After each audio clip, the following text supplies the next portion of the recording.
नाज़रीन welcome back after the break. कई ऐसे इश्यूज हैं जिसके ऊपर आज प्रोग्राम में बात करनी है, लेकिन सबसे पहले गालबन इलेक्शन कमीशन ऑफ पाकिस्तान की जानिब से जो आज नोटिस भेजे जाने के हवाले से प्रेस रिलीज जारी की गई है और लगता है इस तरह है कि हुकूमत और इलेक्शन कमीशन का ये जो दंगल है ये अब बिल्कुल सबके सामने नजर आना शुरू हो गया। इसी पे सबसे पहले बात करेंगे पाकिस्तान तहरीक इंसाफ से अंदलीप अब्बास साहिबा आज हमारे साथ मौजूद हैं, मुस्लिम लीग नून से अताउल्लाह तारड़ साहब हमारे साथ हैं, पाकिस्तान पीपल्स पार्टी से कादर खान मंदोकेल साहब हमें ज्वाइन कर रहे हैं। अंदलीप साहिबा के पास सबसे पहले चलेंगे। अंदलीप साहिबा, लग इस तरह रहा है कि इलेक्शन कमीशन ऑफ पाकिस्तान के सामने आके हुकूमत खड़ी हो गई है और फवाद चौधरी साहब ने और आजम सवाती साहब ने ये जो पैसे लेने के हवाले से बात की थी, इल्ज़ाम लगाया था, पहले आप लोग कहते हैं कि जी हम फेक न्यूज़ ख़त्म करना चाहते हैं, लेकिन लग इस तरह रहा है कि फवाद चौधरी साहब और आजम सवाती साहब ने खुद एक्चुअली ये फेक न्यूज़ फैलाई है। देखिए, इसमें दो पहलू हैं। पहली बात तो ये है कि जो इलेक्ट्रॉनिक वोटिंग मशीन्स हैं उसके ऊपर एक डिबेट जारी है और 37 इलेक्शन कमीशन ने उस पर एतराज़ात किए, जिसमें से 27 जो थे वो और चीज़ों के बारे में थे और 10 जो थे वो इलेक्ट्रॉनिक वोटिंग मशीन्स के बारे में थे। अब electronic voting machines is an option और हमने शुरू में ही ये कहा है कि अगर ये सारी जमातें मानती हैं, जो कि बारहा हुकूमत में आई हैं, कि 1970 के बाद हमेशा धांधली हुई है और ये कन्फेशन है कि जी 4 दफ़ा पीपल्स पार्टी धांधली से आई और 3 दफ़ा नून लीग धांधली से आई और इन्होंने ये हुकूमतों में थे, इन्होंने जो भी रिफॉर्म्स किए वो नहीं चले। है जो कुछ किया वो कन्फेशन है। किसका कन्फेशन है? जी, अगर नवाज शरीफ साहब कह रहे हैं कि 1970 के बाद आज तक कभी भी इंतखाबात जो हैं वो साफ नहीं हुए और हमेशा धांधली हुई है, अच्छा। तो इसका मतलब क्या है? अच्छा। कि वो कन्फेस कर रहे हैं कि 3 दफा वो धांधली से आए, 4 दफा पीपल्स पार्टी धांधली से आई। आपको याद होगा कि ये कितनी दफा कभी कहा गया जी आरओ इलेक्शन है, कभी क्या कहा गया कि जी प्रिजाइडिंग ऑफिसर्स गायब हो गए।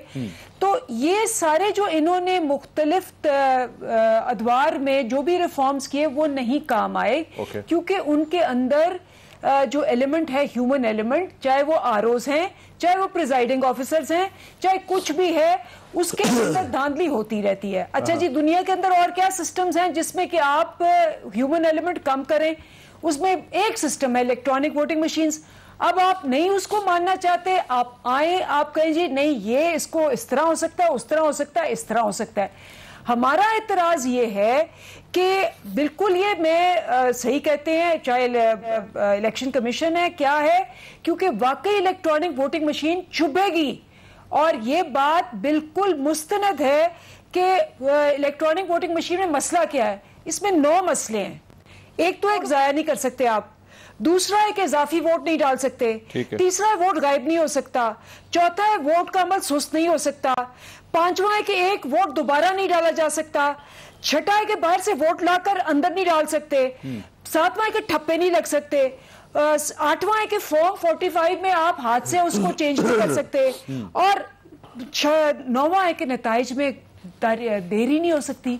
जब ये पूरे 40 साल इन्हीं वजहों से, 9 वजहों की वजह से आते रहे हैं और इलेक्ट्रॉनिक वोटिंग मशीन में ये सारी चीजें खत्म हो जाएंगी तो फिर इनको मसला तो होना ही है। साहबा, मेरा पॉइंट ये है कि आपका आर्ग्यूमेंट, आपके पॉइंट्स, आपके ये 8 points for the electronic voting machine, मैं सब डिबेट और डिस्कस करने के लिए तैयार हूं। मेरा तो पॉइंट ये है कि आप लोगों ने इलेक्शन कमीशन के ऊपर या चीफ इलेक्शन कमीशन पे जो इल्जामात लगाए उसकी क्या बेसिस हैं। हम इसको डिबेट कर सकते हैं, मैं और आप डिबेट कर सकते हैं, मुझे आपकी बात से इख्तिलाफ हो सकता है, लेकिन मैं ये किस तरह कह सकता हूं जी अंदलीप अब्बास साहिबा जो है वो एक्चुअली पैसे लेके बात कर रही हैं, मैं इस तरह का इल्जाम आपके ऊपर किस तरह लगा दूं? हम आपस में डिबेट कर सकते हैं, इख्तिलाफ तो कर सकते हैं फिर भी। देखिए, अभी तो एक उसका लीगल सिलसिला चल रहा है, मेरा ख्याल है उन्होंने नोटिस दिया है, तो जो अभी नोटिस नहीं दिया वहां उसमें लीगल चल रही या उन्होंने देना है, मेरा ख्याल है सब सामने बाहर आ जाएगा। नहीं, बाहर किस, मैं अंदलीप साहब बाहर किस तरह आएगा? मेरा मतलब है इतनी बड़ी आप लोगों ने एक इल्जाम लगा दिया किसी के ऊपर, and this not for the first time. 35 puncture के इल्जाम हैं, इस तरह के कई इल्जाम हैं जो आपकी पार्टी लोगों पे लगाती रही है। तो मैं यही कह रही हूँ ना आपको, मैं ये कह रही हूँ कि अभी प्रोसेस शुरू हो गया है। जब मैं खत्म कर लूँ अपनी बात, जो मैंने कहा कि आज उन्होंने एक फैसला किया है, कल वो नोटिस देंगे, उस पर वो भी आर्ग्यू करेंगे, बाकी भी आर्ग्यू करेंगे और साफ सामने आ जाएगा। अब मैं तो प्रिवी नहीं हूं इस चीज से, मैं तो इस प्रोसेस के अंदर शामिल नहीं हूं, तो मैं उसका आपको क्या बता सकती हूँ? अंदलीब साहबा, आपकी पार्टी में डिस्कशन हुई होगी कि भाई फवाद चौधरी साहब, आजम सवाती साहब, आपने चीफ इलेक्शन कमिश्नर पे इतने बड़े इल्जामात किस तरह लगा दिए? हमने कल को टेलीविजन चैनल्स पे जाना है, टॉक शोज में बैठना है, हमें कुछ तो दिखाएं, कोई सबूत तो दिखाएं। आपने क्या ऐसा देखा है कि आपको पता लग गया कि इन्होंने पैसे लिए हैं?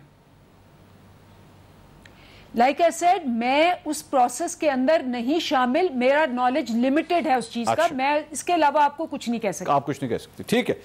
तार साहब, ये जस्टिफिकेशन जायज है, वो कह रही हैं कि मुझे नॉलेज नहीं है, लेकिन अगर फवाद चौधरी साहब ने कहा है और आजम सवाती साहब ने आग लगाने की बात की है, तो फिर कोई जस्टिफिकेशन तो होगी ना कुछ तो होगा उनके पास। देखिए, जस्टिफिकेशन क्या थी पीटीवी पे हमला करके शीशे तोड़ने की, जिसमें मौजूदा वजीर आजम मौजूदा सदर को मुबारक दे रहे थे और कह रहे थे जी बड़ा कमाल काम हो गया, हमने पीटीवी पे हमला कर दिया, टेक ओवर कर दिया। उस वक्त इधर क्या जवाब था आग लगाने का? असल में अब आदत पड़ गई ना मंसूर साहब आग लगाने की, और 126 दिन आपने सुना हो कि इमरान खान के जलसे च मेरा नचने नू जी करता, तो फिर आपका नाच नाच के आग लगाने का किधर दिल कर पड़ता है? उसकी कोई जवाब नहीं होता, उसका ताल्लुक कोई मेरा ख्याल है इनके जज्बात से है। एक बात ऑन अ सीरियस नोट इनको समझना होगी, इलेक्शन कमीशन हुकूमत का मातहत इदारा नहीं है, इलेक्शन कमीशन सबॉर्डिनेट नहीं है, आईनी इदारा है, उसका आईनी चीफ इलेक्शन कमिश्नर है और वो अपॉइंट हुआ है आईनी तरीकेकार के मुताबिक। और मुझे ये बताएं ना कि ये किसके तजवीज़ करदा चीफ इलेक्शन कमिश्नर थे? जो मुझे याद पड़ता है जब इनकी अपॉइंटमेंट हो रही थी, तो जो पार्लियामेंट्री कमेटी है जो तैनात करती है चीफ इलेक्शन कमिश्नर को, तो परवेज खटक साहब ने एक लफाफे के अंदर से ये नाम निकाल के तो कमेटी के सामने पड़ा था। अब ऐसा क्या हो गया कि एक शख्स को आप अपॉइंट करते हैं, और देखिए चीफ इलेक्शन कमिश्नर की रेप्यूटेशन इम्पेकेबल रही है, वो एक ऑनेस्ट अपराइट आदमी, और उसकी मिसाल मैं आपको देता हूं। कश्मीर का इलेक्शन हुआ मंसूर साहब, आखिरी जो हुआ था इस इलेक्शन से पिछला, हमारी गवर्नमेंट थी फेडरल, और ये राजा सुल्तान सिकंदर साहब उस वक्त चीफ सेक्रेटरी आजाद कश्मीर थे। इन्होंने कहा कि जी कोहाला के पुल से मैं कोई सरकारी गाड़ी फेडरल गवर्नमेंट की गुजरने नहीं दूंगा झंडे वाली। परवेज रशीद साहब, बरजीस ताहिर साहब और डॉक्टर आसिफ किरमानी, इन 3 लोगों की गाड़ियां रोकी और उन्होंने कहा मैं गिरफ्तार कर लूंगा, मैं बतौर चीफ सेक्रेटरी रूल्स की वायलेशन नहीं होने दूंगा कि काबीना के वफाकी काबीना के मेंबरान आजाद कश्मीर में सरकारी गाड़ियों पर आए। ठीक है, तो देखिए, कहने को तो हम भी बड़े इतराज कर सकते थे, मगर आपको जब सूट करता है तब आप लोगों को सर पे बिठा लेते हैं। लेकिन तारिक साहब यहाँ पे मेरा एक सवाल है, and this is actually the same problem जो इसको पाकिस्तान तहरीक इंसाफ भी फेस कर रही है, और वो यही है कि इलेक्ट्रॉनिक वोटिंग मशीन पे हुकूमत इसको लाना चाहती है, आप नहीं लाना चाहते। तो आर्गुमेंट वहां पे यही आता है कि जब सारे प्लेयर्स इस पे राजी नहीं होंगे जिन्होंने जाके कल को इलेक्शन लड़ना है, तो फिर आखिर ये इलेक्शन फ्री एंड फेयर किस तरह कहलाया जाएगा जब सारे प्लेयर्स जिन्होंने ये कंटेस्ट करना है वो नहीं मानते। Same is the case with the chief election commissioner. अगर चीफ इलेक्शन कमिश्नर पे आप राजी हैं, पीपल्स पार्टी राजी है, लेकिन अगर पाकिस्तान तहरीक इंसाफ ही उनकी जात के ऊपर राजी नहीं होगी, तो कल को उनके अंडर जो भी इलेक्शंस करवाए जाएंगे उसको फ्री एंड फेयर का दर्जा किस तरह दिया जाएगा? एतराजात 100 हो सकते हैं, इख्तलाफात 100 हो सकते हैं, मगर किसी पे बगैर किसी एविडेंस के आप पैसे लेने का इल्ज़ाम लगा दें, आप एक महाजा राय की तरफ उस इशू को ले जाएं और उसकी ज़ात को हिट करें, तो मैं समझता हूं कि देखें ना, ये अपॉइंटमेंट आपने की है, ये एक तो ये जेब नहीं देता। दूसरी बात, इलेक्ट्रॉनिक वोटिंग मशीन्स के ऊपर आपको अगर इशू था तो आपने इसको पार्लियामेंट्री कमेटीज में जब इनिशियली ये मामला गया, आपने इलेक्शन कमीशन को ऑन बोर्ड क्यों ना लिया? और देखें, मसला कॉम्प्रिहेंशन का है कि ये हुकूमत इलेक्शन कमीशन को हुकूमत का कोई मतहत इदारा समझती है, वो नहीं डिफरेंशिएट कर पा रहे कि वो आजाद हैसियत है उनकी। और हमें देखें, हमारे खिलाफ 100 फैसले आए हैं, हमारे खिलाफ PP 38 का फैसला इलेक्शन कमीशन ने दिया, हमने तस्लीम किया।